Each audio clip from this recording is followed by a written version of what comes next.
Hello കൂട്ടുകാരെ, നമസ്കാരം.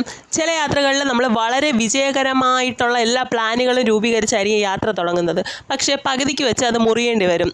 പെട്ടെന്ന് തന്നെ നമ്മൾ ചിലപ്പോൾ പ്ലാൻ ബി തട്ടിക്കൂട്ടുമായിരിക്കും. പക്ഷേ നമ്മൾ വളരെ സമയമെടുത്ത് രൂപീകരിച്ച പ്ലാൻ എയേക്കാളും മനോഹരമായിരിക്കും പ്ലാൻ ബി. അത്തരത്തിലുള്ള ഒരു പ്ലാൻ ബി വിജയിച്ച കഥയാണ് ഇത്. ഞങ്ങൾ കോട്ടൂർ ഒരു ഫാമിലി ഫംഗ്ഷൻ അറ്റൻഡ് ചെയ്യാൻ വേണ്ടിയിട്ട് വന്നപ്പോൾ അതിനടുത്താണ് കാപ്പുകാട് ആന പരിപാലന കേന്ദ്രം. അപ്പോൾ അവിടെ ഒന്ന് കൊണ്ടുപോയി കുഞ്ഞുങ്ങളെ ആനയെ കാണിക്കാമെന്ന് കരുതിയിട്ട് ഞങ്ങൾ പോവുകയാണ്. അവരെ അങ്ങനെ അധിക സ്ഥലത്തൊന്നും അല്ലിമുല്ലി അങ്ങനെ കൊണ്ടുപോയിട്ടില്ല. ആന അവർ ഇതുവരെ നേരിട്ട് കണ്ടിട്ടില്ല. പ്രതിമകളോ അല്ലെങ്കിൽ വീഡിയോ വഴി ഫോട്ടോ അങ്ങനെയൊക്കെ അവർ കണ്ടിട്ടുള്ളൂ. കൊച്ചി ടി വിയുടെ കടന്നുകയറ്റം കുറയ്ക്കാനായിട്ട് സഫാരി ചാനൽ ഇട്ട് കൊടുത്തു. ഇപ്പോൾ ആനിമൽ കിങ്ഡം എന്ന് പറഞ്ഞൊരു പ്രോഗ്രാമിന് അവർ ഭയങ്കര അഡിക്റ്റാണ്. നല്ലത് തന്നെയാണ്. മൃഗങ്ങളെക്കുറിച്ച് പക്ഷികളെക്കുറിച്ചൊക്കെ ഉള്ള അറിവ് കിട്ടുന്നത് വളരെ നല്ല കാര്യമാണ്. നമ്മുടെ വീട്ടിൽ ഒരു ദിവസം ഒരു ചേരപ്പാമ്പ് വന്നപ്പോഴത്തേനും ഞങ്ങൾ മുതിർന്നവരാരും അത് കണ്ടില്ല. കുഞ്ഞിരുന്ന് പാമ്പ് എന്ന് പറഞ്ഞപ്പോൾ നമ്മൾ ജസ്റ്റ് ഒന്ന് നോക്കിയപ്പോഴാണ് ചേരയെ കണ്ടത്. നമ്മളെല്ലാവരും ഓടിയതും കേട്ടോ. അതുകൊണ്ട് കുഞ്ഞുങ്ങൾക്കൊക്കെ ഇതിനെക്കുറിച്ചൊക്കെ അറിവ് കൊടുക്കുന്നത് നല്ലതുമാണ് കേട്ടോ. അപ്പം നമ്മൾ ആനയെ കാണാൻ വേണ്ടി പോയി. പകുതി വഴി എത്തിയപ്പോഴത്തേനും വഴി ഒന്ന് രണ്ട് പേരോട് ചോദിച്ചപ്പോൾ പറഞ്ഞു അങ്ങോട്ടേക്കുള്ള വഴി ക്ലോസ് ചെയ്തേക്കുവാണ്, റോഡ് പണി നടക്കുന്നുണ്ട്.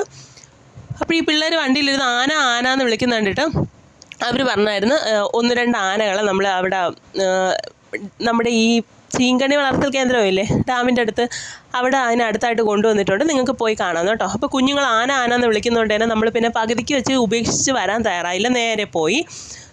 അപ്പോൾ അവിടെ ക്രോക്കഡൈൽ പാർക്കിൻ്റെ അടുത്തായിട്ട് ഒരു ആനയെ ഇങ്ങനെ അവരുടെ കോമ്പൗണ്ടിനുള്ളിൽ തന്നെ ഒരു ആനയെ ഇങ്ങനെ നിർത്തിയിട്ടുണ്ടായിരുന്നു കേട്ടോ. റോഡിൽ പോകുന്ന എല്ലാവർക്കും കാണത്തക്ക വിധത്തിലാണ് ആനയും കെട്ടിയിരിക്കുന്നത്. അപ്പോൾ അതിന് കുറുകെ ഒരു കയറ് കെട്ടിയിട്ടുണ്ട് കേട്ടോ, അങ്ങോട്ട് പ്രവേശിക്കാതിരിക്കാനായിട്ട്. അപ്പോൾ നമ്മൾ റോഡിൻ്റെ ഇപ്പുറം നിന്നിട്ടാണ് ആനയെ കാണുന്നത്. നെയ്യാറിൻ്റെ തീരത്ത് ആ മരങ്ങളുടെ ഇടയിൽ ആ ഒരു ആന നിൽക്കുന്നതാണ് എന്ത് രസമല്ലേ. അതിങ്ങനെ ചെവി ആട്ടി കളിക്കുന്നുണ്ടായിരുന്നു. നമ്മളൊക്കെ പണ്ട് ആനകളെക്കുറിച്ചൊക്കെ എന്തുമാത്രം പാട്ടുകളാണല്ലേ നഴ്സറിയിലൊക്കെ പഠിക്കുമ്പോൾ പഠിച്ചിട്ടുള്ളതല്ലേ. ഞാനൊരു പാട്ട് ഏതാണ് മറ്റേ കണ്ണനുണ്ണിയാണേ കണ്ണനാണേ, ആ പാട്ടൊക്കെ ഞാൻ എന്തുമാത്രം, ഒരു കാർട്ടൂണും ഉണ്ടായിരുന്നു കേട്ടോ. നമ്മളെ 90s കിഡ്സിനൊക്കെ അറിയാവുന്നുള്ള ഒരു ഫേമസ് കാർട്ടൂൺ ഉണ്ടായിരുന്നു ആ സമയത്ത് ദൂരദർശനിൽ, മറന്നുപോയി കേട്ടോ അതിൻ്റെ പേര്. അപ്പോൾ അല്ലിമുല്ലയ്ക്കൊക്കെ കണ്ടു എൻ്റെ ആന എന്നൊക്കെ വിളിച്ച് ഭയങ്കര സന്തോഷത്തിലായിരുന്നു. ആനയും കടലും ഒക്കെ നമുക്ക് എത്ര കണ്ടാലും മടുക്കില്ലല്ലോ. അപ്പോൾ അതിനിടയ്ക്ക് രണ്ട് പേര് ബൈക്കിൽ അതുവഴി പോയവർ അർജുനയെന്ന് വിളിച്ചപ്പോഴത്തേന് ഈ ആന സലാമൊക്കെ വയ്ക്കുന്നുണ്ടായിരുന്നു കേട്ടോ. അപ്പോൾ നമുക്ക് മനസ്സിലായി അതിൻ്റെ പേര് അർജുനൻ എന്നായിരിക്കും എന്ന് തോന്നി. എന്നിട്ട് ഞങ്ങൾ അവിടെ നിന്ന് കുറച്ച് ഫോട്ടോസൊക്കെ എടുത്തു കേട്ടോ. ആന ഇങ്ങനെ സലാം വയ്ക്കുവാൻ പറഞ്ഞപ്പോൾ ആന ഇങ്ങനെ നമ്മളിങ്ങനെ റോഡിൻ്റെ ഇപ്പുറം നിന്ന് വിളിച്ച് പറയുവാണേ. ആന ഇങ്ങനെ സലാമൊക്കെ വയ്ക്കുന്നുണ്ടായിരുന്നു. അതിൻ്റെ കുറച്ച് അപ്പുറത്തായിട്ട് വേറൊരു ആനയും കൂടി കെട്ടിയിട്ടുണ്ടായിരുന്നേ, അതിങ്ങനെ വാലിട്ടടിക്കുന്നുണ്ട് കേട്ടോ.